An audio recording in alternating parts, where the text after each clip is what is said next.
ಚಿತ್ತಾಪುರ ತಾಲೂಕಿನ ಕರದಾಳ್ ಗ್ರಾಮದಲ್ಲಿರುವ ಶಕ್ತಿಪೀಠದಿಂದ ಬೆಂಗಳೂರುವರೆಗೂ ಕೂಡ ಸುಮಾರು 700 ಕಿಲೋಮೀಟರ್ ಪಾದಯಾತ್ರೆಯನ್ನೇ ಹಮ್ಮಿಕೊಂಡಿದ್ದೀವಿ.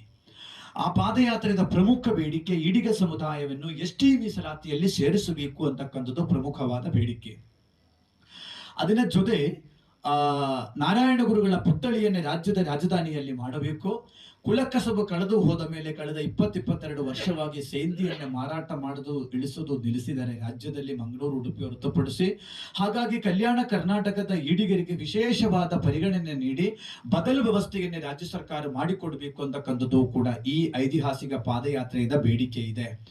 ಮಾತೆತ್ತಿದರೆ ಕಾಂಗ್ರೆಸ್ಸಿನ ನಾಯಕರುಗಳು ನಾರಾಯಣ ಗುರುಗಳ ಹೆಸರು ಹೇಳುತ್ತಾರೆ, ಆದರೆ ನಾರಾಯಣ ಗುರುಗಳ ಪುತ್ಥಳಿ ಇವತ್ತುವರೆಗೂ ಕೂಡ ಬೆಂಗಳೂರಲ್ಲಿ ಸ್ಥಾಪನೆ ಮಾಡಲಿಲ್ಲ. ಹಾಗಾಗಿ ಈ 18 ಬೇಡಿಕೆಗಳನ್ನು ಇಟ್ಟು ನಾವು ಈ ಐತಿಹಾಸಿಕ ಪಾದಯಾತ್ರೆಯನ್ನ ಮಾಡುತ್ತಾ ಇದ್ವಿ. ಪ್ರತಿದಿನ 20 ಕಿಲೋಮೀಟರ್ ಪಾದಯಾತ್ರೆ ಆಗುತ್ತೆ. ಅನಂತರ ಫೆಬ್ರವರಿ 12ನೇ ತಾರೀಕು ಫ್ರೀಡಂ ಪಾರ್ಕ್ ಅಲ್ಲಿ ನಮ್ಮ ಪಾದಯಾತ್ರೆಯನ್ನೇ ಬಂದು ಸೇರುತ್ತದೆ. ಅಲ್ಲಿ ಅಮರಣಾಂತ ಉಪವಾಸ ಸತ್ಯಾಗ್ರಹವು ಕೂಡ ನಾವು ಮಾಡುತ್ತದೆ. ಹಿಂದುಳಿದ ಅಹಿಂಸದ ಹೆಸರಲ್ಲಿ ಬಂದಿರತಕ್ಕಂಥ ಮಾನ್ಯ ಮುಖ್ಯಮಂತ್ರಿಗಳು 2013ರಿಂದ 18ವರೆಗೂ ಅನಂತರ ಈಗ ಇರತಕ್ಕಂಥ 2.5 ವರ್ಷ ಈ ವರ್ಗಗಳಿಗೆ ಎಷ್ಟು ಹಣ ಕೊಟ್ಟಿದ್ದೀರಿ, ಯಾವ ರೀತಿಯಲ್ಲಿ ಏನೇನು ಅನುಕೂಲ ಮಾಡಿ ಕೊಟ್ಟಿದ್ದೀರಿ ಅಂತಕ್ಕಂಥದ್ದು ಮಾನ್ಯ ಮುಖ್ಯಮಂತ್ರಿ ಶ್ವೇತಪತ್ರವನ್ನು ಹೊರಡಿಸಿದ ನಾವು ಅದನ್ನು ಗಮನಿಸಬಹುದು. ಆದ್ರಿಂದ ಹಿಂದುಳಿದ ವರ್ಗ ಅಂದ್ರೆ ಕೇವಲ ಒಂದೇ ಜಾತಿಯಲ್ಲ, ಒಂದೇ ನಾಯಕರಲ್ಲ, ಅದು ಎಲ್ಲರಿಗೂ ಕೂಡ ವರ್ಗದ ಸಮಸ್ತ ಜನಾಂಗಕ್ಕೂ ಕೂಡ ಏನಾಗಬೇಕು, ಅನುಕೂಲ ಆಗಬೇಕು ಅಂತಕ್ಕಂಥ ನಿಟ್ಟಿನಲ್ಲಿಯೂ ಕೂಡ ಹೋರಾಟ ಆಗಬೇಕು. ರಾಜ್ಯದಲ್ಲಿ ಅತಿ ಹಿಂದುಳಿದ ವರ್ಗದ ನೇತೃತ್ವದಲ್ಲಿ ಅವರದು ಕೂಡ ಸಹಕಾರಿ ಪಾದಯಾತ್ರೆಗೆ ಇದೆ ಅಂತಕ್ಕಂಥದ್ದು ಈಗಾಗಲೇ ಎಲ್ಲ ಸ್ವಾಮೀಜಿಗಳು ಕೂಡ ತಿಳಿಸಿದ್ದಾರೆ. ಇಷ್ಟೊಂದು ವಿಷಯ ನಾನು ಮಾತಾಡಬಹುದು. ಕಳೆದ ವಿಧಾನಸಭಾ ಚುನಾವಣೆಯಲ್ಲಿ ಚಿತ್ತಾಪುರ ಸೇರಿದಂತೆ ಪ್ರಿಯಾಂಕರ್ಗೆ ಸೇರಿದಂತೆ ಈಡಿಗ ಸಮುದಾಯ, ಬಿಲ್ಲವ ಸಮುದಾಯ ಸಂಪೂರ್ಣವಾಗಿ ಕಾಂಗ್ರೆಸ್ ಪರವಾಗಿ ನಿಂತಿದೆ. ಆದರೆ ಕಾಂಗ್ರೆಸ್ಸು ಕೊಟ್ಟ ಮಾತಂಗೆ ಎಲ್ಲಿಯೂ ಕೂಡ ನಡೀತಾ ಇಲ್ಲ.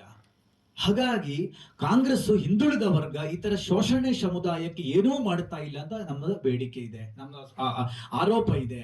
ಮತ್ತೆ ತಾವು ಕೇಳಿದಕ್ಕೋಸ್ಕರ ಶಿವಮೊಗ್ಗ, ಉಡುಪಿ, ಮಂಗಳೂರು, ಕಾರವಾರ ಈ 4 ಜಿಲ್ಲೆಯಲ್ಲಿ 22 ವಿಧಾನಸಭಾ ಕ್ಷೇತ್ರ ಇದೆ. 17 ವಿಧಾನಸಭಾ ಕ್ಷೇತ್ರದಲ್ಲಿಯೂ ಕೂಡ ಬಿಲ್ಲವರು, ಈಡಿಗರು, ನಾಮಧಾರಿಗಳು ಕೂಡ ಬಹಳ ದೊಡ್ಡ ಮಟ್ಟದಲ್ಲಿದ್ದಾವೆ. 1 ಲಕ್ಷದಿಂದ 1.5 ಲಕ್ಷ ಜನಸಂಖ್ಯೆ ಈ ಸಮುದಾಯ ಇದೆ. ಒಂದು ವೇಳೆ 2 ರಾಷ್ಟ್ರೀಯ ಪಕ್ಷಗಳು ನಮ್ಮನ್ನೇ ಕಡೆಗಣಿಸಿದ್ರೆ ಕೇರಳ ಮಾಡೆಲ್ ಅಲ್ಲಿ ಸ್ವತಂತ್ರ ರಾಜಕೀಯ ಪಕ್ಷವನ್ನೇ 2028ನೇ ಒಳಗಡೆ ಸ್ಥಾಪನೆ ಮಾಡಿ ಸಮುದಾಯದ ಓಟ್ ಸಮುದಾಯಕ್ಕಂತ ಕ್ಯಾಪ್ಷನ್ ಹಿಡ್ಕೊಂಡು ಮಾಡೋದಕ್ಕೆ ಸಮುದಾಯದ ನಾಯಕರುಗಳಿಗೆ ನಾವು ಡೈರೆಕ್ಷನ್ ಕೊಡಬೇಕಾಗುತ್ತೆ. ಕೇರಳದಲ್ಲಿ ನಮ್ಮ ಸಮುದಾಯದ ಹಿರಿಯ ಮುಖಂಡರಾದ ವೆಳ್ಳಾಪಳ್ಳಿ ನಡೆಶನ್ ಅವರು BDGS ಅಂತ ಪಕ್ಷವನ್ನ ಮಾಡಿಕೊಂಡು 10 ವರ್ಷವಾಗಿದೆ. BDGS ಪಕ್ಷ ಬಿಜೆಪಿ ಜೊತೆ ರಾಷ್ಟ್ರೀಯ ಅಲಯನ್ಸ್ ಮಾಡಿಕೊಂಡಿದ್ದಾರೆ. ಇಲ್ಲಿಯೂ ಕೂಡ JDS ಪಕ್ಷದಲ್ಲಿ ಯಾರಿದ್ದಾರೆ, 90% ಇರೋದು ಒಕ್ಕಲಿಗರೇ, 19 ಎಲೆಮಲಿಗಳು ಇದ್ದಾರೆ. ಅದರಿಂದ ಬಿಜೆಪಿಯಲ್ಲಿ ಒಂದು ಅಪ್ಪರ್ ಕಮ್ಯುನಿಟಿ. ಹಾಗೆ 4 ಜಿಲ್ಲೆಯಲ್ಲಿ 17 ವಿಧಾನಸಭಾ ಕ್ಷೇತ್ರದಲ್ಲಿ ಹೈಯೆಸ್ಟ್ ಮತಗಳು ಹೊಂದಿರತಕ್ಕಂಥ ಈ ಸಮುದಾಯ ಇನ್ನೊಬ್ಬರ ಕೈ ಚಾಚುವ ಅವಶ್ಯಕತೆ ಇಲ್ಲ. ಸ್ವತಂತ್ರ ಪಕ್ಷವನ್ನೇ ಸ್ಥಾಪನೆ ಮಾಡಬೇಕಾದ ಚಿಂತನೆ ನಾವು 2 ವರ್ಷವಾಗಿ ನಡೀತಾ ಇದೆ. ಅದು ಕೂಡಲೇ ಅದನ್ನ ಅಂತ್ಯಕ್ಕೆ ಬರಬೇಕು ಅಂದ್ರೆ ಚರ್ಚೆ ಅಂತ್ಯಕ್ಕೆ ಬಂದು ಕಾರ್ಯರೂಪಕ್ಕೆ ಬರೋಕ್ಕೋಸ್ಕರ ನಾವು ಪ್ರಯತ್ನ ಮಾಡೋದಕ್ಕೆ ಒಂದಷ್ಟು ನಮ್ಮ ಮುಖಂಡರುಗಳಿಗೆ ಜವಾಬ್ದಾರಿಯನ್ನು ಕೊಟ್ಟಿದ್ದೀವಿ. ವಿಶೇಷವಾಗಿ ನಾವು 9 ಜನಪ್ರತಿನಿಧಿಗಳು ರಾಜ್ಯದಲ್ಲಿ ಇದ್ದಾವೆ. ಅದರಲ್ಲಿ 7 ಜನವು ಕೂಡ ಆ 4 ಜಿಲ್ಲೆಯಿಂದ ಬಂದವರೇ. ಕಲ್ಯಾಣ ಕರ್ನಾಟಕದ 27 ಜಿಲ್ಲೆಯಲ್ಲಿ ನಮಗೆ ಬರೀ 4 ವಿಧಾನಸಭಾ ಕ್ಷೇತ್ರದಲ್ಲಿ 10,000 ಓಟಿದೆ. ಉಳಿದ ಎಲ್ಲಿಯೂ ಕೂಡ ನಾವು ರಾಜಕೀಯ ಪ್ರಾತಿನಿಧ್ಯ ಶಕ್ತಿಯನ್ನೇ ಈ ಸಮಾಜ ಹೊಂದಿರಲಿಲ್ಲ. ನಮ್ಮ ಈಡಿಗ ಸಮುದಾಯ ರಾಜ್ಯದಲ್ಲಿ ಸುಮಾರು 40 ಲಕ್ಷ ಜನಸಂಖ್ಯೆ ಇರುವ ಈಡಿಗ ಸಮುದಾಯ ಇವತ್ತು ಈ ರಾಜ್ಯ ಸರ್ಕಾರ ಬಂದ ಮೇಲೆ 2.5 ವರ್ಷ ಆಯ್ತು. ಈ ಸರ್ಕಾರ ಬಂದ ಮೇಲೆ ಈಡಿಗ ಸಮುದಾಯವನ್ನೇ ಸಂಪೂರ್ಣವಾಗಿ ಹತ್ತಿಕ್ಕುವ ಕೆಲಸವನ್ನು ರಾಜ್ಯ ಸರ್ಕಾರ ಮಾಡತಕ್ಕಂಥದ್ದು. ಈಡಿಗರ ರಾಜಕಾರಣಿಗಳನ್ನು, ಈಡಿಗ ಸಮುದಾಯದ ಹಕ್ಕುಗಳನ್ನು ಸಂಪೂರ್ಣವಾಗಿ ಕಡೆಗಣಿಸಿ ಮುಂದೆ ಹೋಗತಕ್ಕಂಥ ಕೆಲಸ ಈ ಪಕ್ಷವನ್ನೇ ಮಾಡತಕ್ಕಂಥದ್ದು. ಮತ್ತು ಮಾನ್ಯ ಮುಖ್ಯಮಂತ್ರಿಗಳು ಹಿಂದುಳಿದ ವರ್ಗದ ನಾಯಕ ಹಾಗೂ ಅಹಿಂಸದ ನಾಯಕ ಅಂತ ಹೇಳಿಕೊಂಡು 2ನೇ ಸಲ ಮುಖ್ಯಮಂತ್ರಿ ಆದ್ರು. ವಿರೋಧ ಪಕ್ಷದಲ್ಲಿದ್ದಾಗ ಕಾಂಗ್ರೆಸ್ ಸರ್ಕಾರ ಅವರು ಅಲ್ಪಸಂಖ್ಯ ಹಾಗೂ ಪರಿಶಿಷ್ಟ ಜಾತಿ, ಪರಿಶಿಷ್ಟ ಪಂಗಡ, ಹಿಂದುಳಿದ ವರ್ಗದ ಬಗ್ಗೆ ಬಹಳ ದೊಡ್ಡ ಮಾತನ್ನೇ ಆಡುತ್ತಾರೆ, ದೊಡ್ಡ ಹೋರಾಟ ಕೂಡ ಮಾಡ್ತಾರೆ. ಅದೇ ಪಕ್ಷ ಆಡಳಿತಕ್ಕೆ ಬಂದ್ರೆ ಯಾವುದೂ ರೀತಿಯಲ್ಲಿಯೂ ಕೂಡ ಈ ವರ್ಗಗಳ ಬಗ್ಗೆ ಹೋರಾಟ ಆಗಲಿ ಮತ್ತು ಅವ್ರಿಗೆ ಯಾವುದೂ ಸಹ ಅನುಕೂಲವನ್ನೇ ಮಾಡಿ ಕೊಡುವುದಿಲ್ಲ. ಈಗಾಗಲೇ ಹಿಂದಿನ ಸರ್ಕಾರದಲ್ಲಿ ಬಿಜೆಪಿ ಸರ್ಕಾರದಲ್ಲಿ 2 ಮಂತ್ರಿ ಸ್ಥಾನವನ್ನು ಕೊಟ್ಟಿದ್ರು. ಈ ಸರ್ಕಾರದಲ್ಲಿ ಒಂದೇ ಒಂದು ಮಂತ್ರಿ ಸ್ಥಾನವನ್ನ ಕೊಟ್ಟಿದ್ದಾರೆ. ಅದರಿಂದ ಕೂಡಲೇ ಇರುವ ಮಂತ್ರಿಯನ್ನೇ ಉಳಿಸಿ, ಅವ್ರನ್ನ ತೆಗಿಯಂಗಿಲ್ಲ, ಇರುವ ಮಂತ್ರಿಯನ್ನೇ ಉಳಿಸಿ ಇನ್ನೊಂದು ಮಂತ್ರಿ ಸ್ಥಾನವೂ ಕೂಡ ಈಡಿಗ ಸಮುದಾಯಕ್ಕೆ ನೀಡಬೇಕು ಎಂದು ನಮ್ಮ ಬೇಡಿಕೆ. ತಾಲೂಕಿನ ಕರದಾಳ್ ಗ್ರಾಮದಲ್ಲಿರುವ ಶಕ್ತಿಪೀಠದಿಂದ ಬೆಂಗಳೂರುವರೆಗೂ ಕೂಡ ಸುಮಾರು 700 ಕಿಲೋಮೀಟರ್ ಪಾದಯಾತ್ರೆಯನ್ನೇ ಹಮ್ಮಿಕೊಂಡಿದ್ದೀವಿ. ಆ ಪಾದಯಾತ್ರೆಯ ಪ್ರಮುಖ ಬೇಡಿಕೆ ಈಡಿಗ ಸಮುದಾಯವನ್ನು ಎಸ್ಟಿ ಮೀಸಲಾತಿಯಲ್ಲಿ ಸೇರಿಸಬೇಕು ಅಂತಕ್ಕಂಥದ್ದು ಪ್ರಮುಖವಾದ ಬೇಡಿಕೆ. ಅದರ ಜೊತೆ ನಾರಾಯಣ ಗುರುಗಳ ಪುತ್ಥಳಿಯನ್ನೇ ರಾಜ್ಯದ ರಾಜಧಾನಿಯಲ್ಲಿ ಮಾಡಬೇಕು. ಕುಲಕಸಬು ಕಳೆದು ಹೋದ ಮೇಲೆ ಕಳೆದ 22 ವರ್ಷವಾಗಿ ಸೇಂದಿಯನ್ನು ಮಾರಾಟ ಮಾಡುವುದು ಇಳಿಸುವುದು ನಿಲ್ಲಿಸಿದ್ದಾರೆ ರಾಜ್ಯದಲ್ಲಿ, ಮಂಗಳೂರು ಉಡುಪಿ ಹೊರತುಪಡಿಸಿ. ಹಾಗಾಗಿ ಕಲ್ಯಾಣ ಕರ್ನಾಟಕದ ಈಡಿಗರಿಗೆ ವಿಶೇಷವಾದ ಪರಿಗಣನೆ ನೀಡಿ ಬದಲು ವ್ಯವಸ್ಥೆಯನ್ನೇ ರಾಜ್ಯ ಸರ್ಕಾರ ಮಾಡಿಕೊಡಬೇಕು ಅಂತಕ್ಕಂಥದ್ದು ಕೂಡ ಈ ಐತಿಹಾಸಿಕ ಪಾದಯಾತ್ರೆಯಿಂದ ಬೇಡಿಕೆ ಇದೆ. ಮಾತೆತ್ತಿದರೆ ಕಾಂಗ್ರೆಸ್ಸಿನ ನಾಯಕರುಗಳು ನಾರಾಯಣ ಗುರುಗಳ ಹೆಸರು ಹೇಳ್ತಾರೆ, ಆದರೆ ನಾರಾಯಣ ಗುರುಗಳ ಪುತ್ಥಳಿ ಇವತ್ತುವರೆಗೂ ಕೂಡ ಬೆಂಗಳೂರಲ್ಲಿ ಸ್ಥಾಪನೆ ಮಾಡಲಿಲ್ಲ. ಹಾಗಾಗಿ ಈ 18 ಬೇಡಿಕೆಗಳನ್ನು ಇಟ್ಟು ನಾವು ಈ ಐತಿಹಾಸಿಕ ಪಾದಯಾತ್ರೆಯನ್ನ ಮಾಡುತ್ತಾ ಇದ್ವಿ. ಪ್ರತಿದಿನ 20 ಕಿಲೋಮೀಟರ್ ಪಾದಯಾತ್ರೆ ಆಗುತ್ತೆ. ಅನಂತರ ಫೆಬ್ರವರಿ 12ನೇ ತಾರೀಕು ಫ್ರೀಡಂ ಪಾರ್ಕ್ ಅಲ್ಲಿ ನಮ್ಮ ಪಾದಯಾತ್ರೆಯನ್ನೇ ಬಂದು ಸೇರುತ್ತದೆ. ಅಲ್ಲಿ ಅಮರಣ ಅಂತ ಉಪವಾಸ ಸತ್ಯಾಗ್ರಹವು ಕೂಡ ನಾವು ಮಾಡುತ್ತದೆ.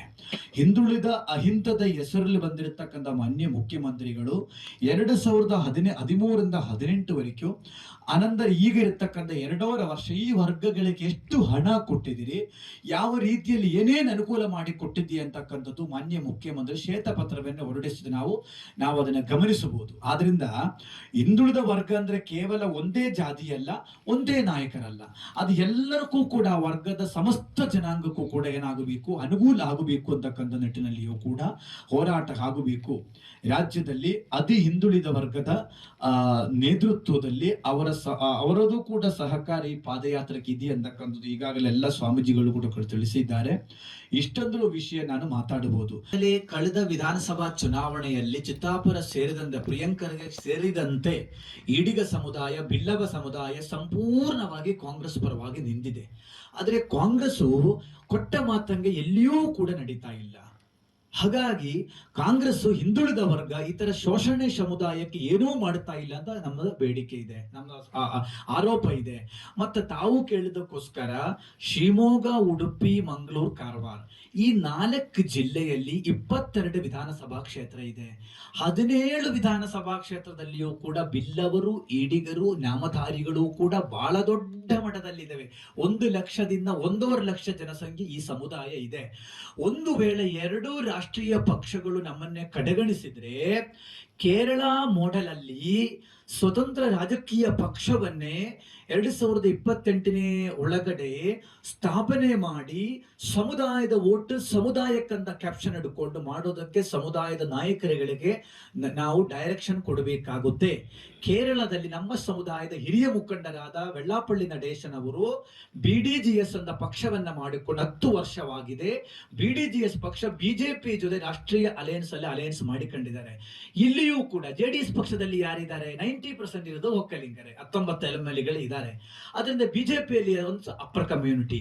ಹಾಗೆ 4 ಜಿಲ್ಲೆಯಲ್ಲಿ 17 ವಿಧಾನಸಭಾ ಕ್ಷೇತ್ರದಲ್ಲಿ ಹೈಯೆಸ್ಟ್ ಮತಗಳು ಹೊಂದಿರತಕ್ಕಂಥ ಈ ಸಮುದಾಯ ಇನ್ನೊಬ್ಬರ ಕೈಚಾಚುವ ಅವಶ್ಯಕತೆ ಇಲ್ಲ.